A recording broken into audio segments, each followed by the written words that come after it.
morning. Yeah, that sounds like it could be a nice blues song. No time for schmooze. No time for schmoozing? Okay, good idea.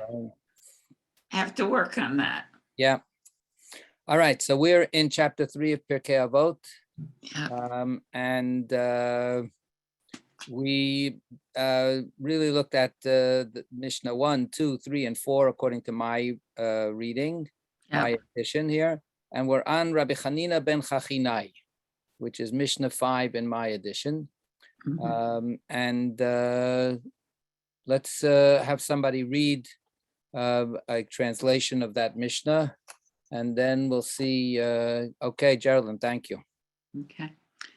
One who stays awake at night, or one who travels alone and turns his thoughts to trivial matters, endangers his life. Okay, so that sounds pretty dangerous. Yeah. Okay, Josie, do you have Rabbi Shapiro's translation there? Rabbi Chanina teaches, when alone at night or walking solitary on a road, do not let your thoughts run wild, for they will turn against you. Okay. That's different. So it's a little different, yes. Yeah, a little vague. So the Hebrew in a more pedestrian translation would read Hanei Or Balayla. Rabbi Chanina ben Chachinai says Hanei Or Balayla, one who stays awake at night. V'hamahalech baderech yichidi, and one who walks on the road alone by themselves. And then we have two ways to read the following, the two different texts. One is what everybody has and been translating. And while doing those things, Mifane umifaneli bo levatala, and he turns his heart to narishkeit, to idleness, or to trivial things, to stuff which is of no worth. Such a person is committing a mortal sin against his own self. Right, so that's one way to read it. Another way to read it is, another way that some readings, some texts are a little bit different, and it's all about one little letter. As we know, so many times we have an emphasis on threes in the reading, in the teachings that the sages give. So some people read this as three separate things. The way we read it is, you have two situations: staying up at night, going out, walking without anybody walking with you, and in both of those cases, you're not really paying attention. You're not really thinking about worthy things. You're not. That's dangerous. That's the way that we have both translations pretty much going. And of course, where the danger comes from, according to the traditional translation, is from the outside, and Rabbi Shapiro internalizes it. He puts the danger as something that's coming from you're causing yourself harm. Another way to read it is that these are three separate situations. One is simply staying up late at night. The second one is walking along without, all by yourself, without any accompaniment. And the third is separate. The third is somebody who turns their hearts to narishkeit. So then you have three different things, each one in and of themselves. It's not, I stay up at night and I turn my heart to narishkeit, or I walk on the road and I turn my heart to narishkeit. But those are three independent things. Walking on the road by yourself in and of itself, you can be thinking of one of the most wonderful, important things in the world. You're putting yourself at danger. You're staying up too late at night. You're burning the candle at both ends. That's no good, right? And then the third one is what you actually spend your time doing. What are you focusing on? So those are three ways of Rabbi Chanina ben Chachinai saying that you can be your own, put yourself in danger according to that reading. And the other one is it's two separate things, and in each one of them the danger is because while you are in that situation, you're not turning your heart to something worthwhile. All right. Any further comments on this? Any ruminations? Beryl, you're sideways. How do you keep your balance like that? Yeah, Nick, you're muted. I'm not sure that this is relevant, but I remember years when I was driving a cab and my mind sort of went in on itself. And it was a terrible thing. You know, I mean, I read somewhere the mind is a bad neighborhood, can be a very bad neighborhood. So it was, so this discipline of studying Torah gives one something to think about when that happens. So that's a thought I have. Okay, thank you. Yes, I think it's very relevant. Okay, Geraldine, then Josie. We'll see who else wants to say something.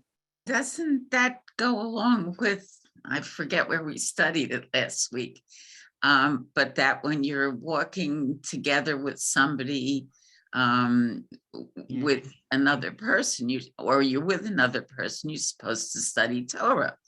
So if you're not which is important to study or discuss. So this tells us that we're not studying Torah, so therefore it's not using your time wisely. Right, using your time wisely, using your time constructively. Yeah, those cases, they're simply saying people who are together should engage in Torah. It was in Zohar we talked about it. Yeah, Zohar. Zohar. Yeah. So for sure, yes, the Zohar is all about people walking on the road, and then usually walking together with other people, not walking on their own. Right. And then they have encounters, and sometimes it really is a dangerous encounter. Yeah, Josie.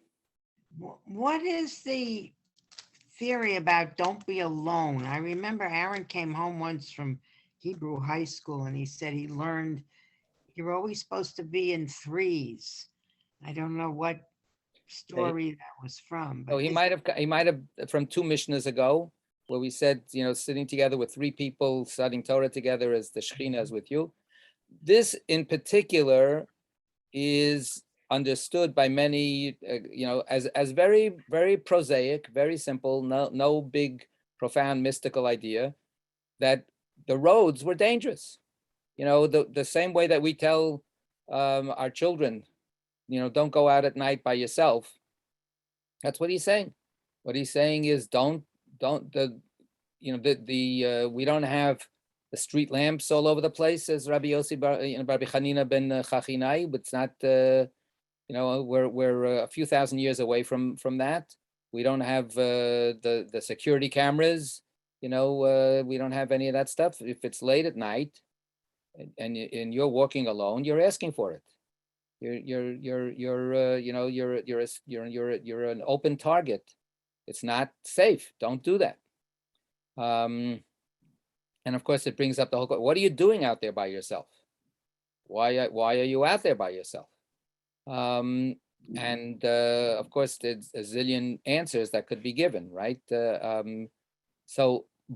what Rabbi Chanina ben Chachinai is saying is, if you want to be by yourself, go sit in a room someplace by yourself and study some Torah that we had already. It's a person who's by themselves. But certainly, just don't expose yourself to danger. And we can see this in if you're also not paying attention to anything, then you're really not going to be aware of somebody's begins to start walking behind you or something, in the most, like I say, in the most simple, prosaic ways. That's it. It also seems as if being by yourself and ruminating is not good. Well, so again, that's part of the question. What are we ruminating about? What are we ruminating about? And certainly we need to our own personal time sometimes, and there are things to think about. The word that's used here, and Beryl, I see in a half a second, is batala. Batala means nothingness. means total canceling of anything.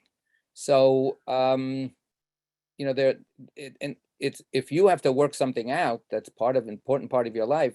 That's not levatala. That's not for nothing. That's not idle thoughts. Yeah, Beryl, what do you want to say? Nothing? No. Okay, and now your car is right side up. That's good. So I was adjusting the car. okay, good. Right. Yeah, Merle. My translation is a little bit different on that third or the end of it. It says, and one who travels alone, etc., but turns one's mind to idleness indeed bears guilt for one's soul. Okay. Okay, Just a little that's bit- a little fairly literal translation. The word mitchayev ben afsho, right, is committing a crime is guilty against one's own self or against one's own soul. So we can again, like we could that word batala, that nothingness, idleness, narishkeit. It could go a little bit further. Batala is also, like I said, to say that something is just not meaningful, not worth anything. And you could be actively thinking that, nihilism is not just, idle thoughts. It's actually thinking that nothing is worth anything. So then you're actually attacking anything that's out there and saying, oh, that's no good, and that's no good, and that doesn't mean anything. And that person who says that they love me, that's not important. That's a kind of a depressive nihilist. Depression is depression, but nihilism is a philosophy. Nihilism is saying nothing matters, nothing is worth anything. Yeah, Nick. Well, we study about the God of creation, and it strikes me that when you're engaged in a creative endeavor, you're solitary, but there's something can be almost holy about it. So remember Jacob. Jacob was left alone. And he's afraid to confront his brother Esav, and he hears that Esav is on his way with 400 armed men, and he starts separating out the people and he has a whole camp. And he says, well, if somebody will be able to run away and escape, if they attack one camp, and then he's left all by Yivater Yaakov Levado. He was left all by himself, and that's of course when he has the night of wrestling, the night of terror. So yeah, a late night, being alone can be a very challenging kind of time. So we can take it all in that direction, or again, he could be, this advice might be just simply very practical, but just like he's saying to us, don't go out at night by yourself. Make sure somebody else is with you, right? Simple. Maybe he's also saying, don't stay up to all hours of the night. Tomorrow you have school, or tomorrow you have to go to work, or tomorrow you have to go to minyan, and they're pushing the clock ahead. So you're even going to lose an hour. So, come on, just take good care of yourself. So he could just be simply saying something as simply as that. But of course, the flip side is, as we've seen again and again and again, and as we'll have in the following Mishnayot, so what should you do with your time, right? So one thing is having a good night's sleep is very good, right? Having companionship when you are on the move is good. And thirdly, as we say in many of these Mishnayot, studying Torah can be a good companion and can be a worthwhile use of your time. It occurs to me, there was a great rabbi who lived in the first half of the 20th century. He was actually pretty extremist, so in many ways I'm not a big fan of his, but he was totally devoted to studying Torah, and he wrote a lot of books. He wrote a lot of books of his own interpretations of things. His name was the Chazon Ish, so he was Rabbi Yeshaya Karelitz, but that was his name because that's how he called his books, and then he was named after the books that he wrote. And he would write all these interpretations and commentaries on the Talmud, and he would sometimes write, but I can't look this up because the book is not not near me. Right.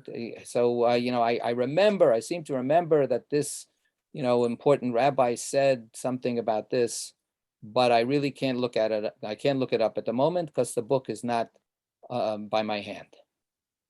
And then it turns out that sometimes he admitted that when he said that, it was because he was in bed and he was writing and he was just too tired to get out of bed to go over to the bookcase where the book was. So the book was not under his hand. So he's pushing himself and staying up late at night, but there he's pushing himself not for things which are, as he believed, inconsequential, but things that were super important, dedicating himself to that, to the very, last minute of his being awake. And again, for Shtisel fans, that was one of the images that we had of the young yeshiva guy who ends up marrying, I don't remember the names of all the people, right? But the short people, the short kids. So he falls asleep over his, he stays up late as much as he can, and studies Torah. All right. Any other comments on this one? That was Hanina, the young man. Hanina, and look at that, and look at this sage. Yeah, Look at what this Hanina. person, this sage is Rabbi Chanina ben Chach. Is that a coincidence or what? I love it. There you go. It's a what? It's a what? All right. In the couple of minutes that we have left, should we go to the next one? Sure. Why not? All right. Carolyn, you're the reader for today. Okay. Rabbi Nohunia ben Hakanas taught, whoever accepts the yoke of Torah will be spared the burdens of citizenship and of earning a livelihood. But whoever throws off the yoke of Torah will have to bear the burdens of citizenship and of earning a livelihood. Okay, so let's hear what Rabbi Shapiro says. You got it? Yeah. Rabbi Nehunya teaches, devotion to Torah frees you from power and possessions. Ignore Torah and they will crush you. Okay, so poetic, in a certain sense, not very different in his identifying the two things. Again, Geraldine, what was Malchut translated? Take away from him what? Whoever throws off the yoke of Torah will have to bear the burdens of citizenship and of earning a livelihood. Right. So again, these are interpretive translations. The words in Hebrew are for the yoke of Torah. That's simple. That's a direct translation. Ol Torah. Ol is a yoke, like like you put on an animal to then the animal then has to pull a wagon or a plow or something like that. That's a yoke. We have in our daily prayers, all of the angels, the ministering angels in heaven, accept upon themselves the yoke of the majesty of heaven. So the idea of accepting God's reign is also accepting the yoke, and that's part of what we understand. The first paragraph of the Shema is Kabbalat Ol Malchut Shamayim. That's the purpose of reciting the first paragraph of Shema, is to accept that yoke upon yourself. So That's here, the word Malchut? no, the word Ol. Kol HaMekabel Elav Ol Okay. HaTorah. Ol. Okay. So, but then the word that's been translated in various ways here, there are two words. So there are three things that are related. Torah, take upon yourself the yoke of Torah, and then we take away from you the yoke of Malchut and the yoke of Derech Eretz. That's the Hebrew terms. So the way that we had it, that Geraldine read it, Malchut was translated as citizenship, right? Yes. And Eretz was translated as The burdens of citizenship. and And earning a livelihood. earning a livelihood. Derech Eretz there is translated as earning a livelihood. And in Rabbi Shapiro's translations, Malchut is translated as power, right? And the other is earthly possessions or something, right? Right. So both of them For a are lot of us, seeing That's true. what? For many of us, the stuff we collect is part of the problem. They're part of the problem, right? Tell me about it. You know, as we're talking about downsizing, we look around and we just like go, oh my God. Yeah. So yes, so we're gonna have to look again at this Mishnah next time and fill it up with our own interpretations. So I look forward to seeing everybody. I hope next week. Okay, Zag isn't everybody. Thank you.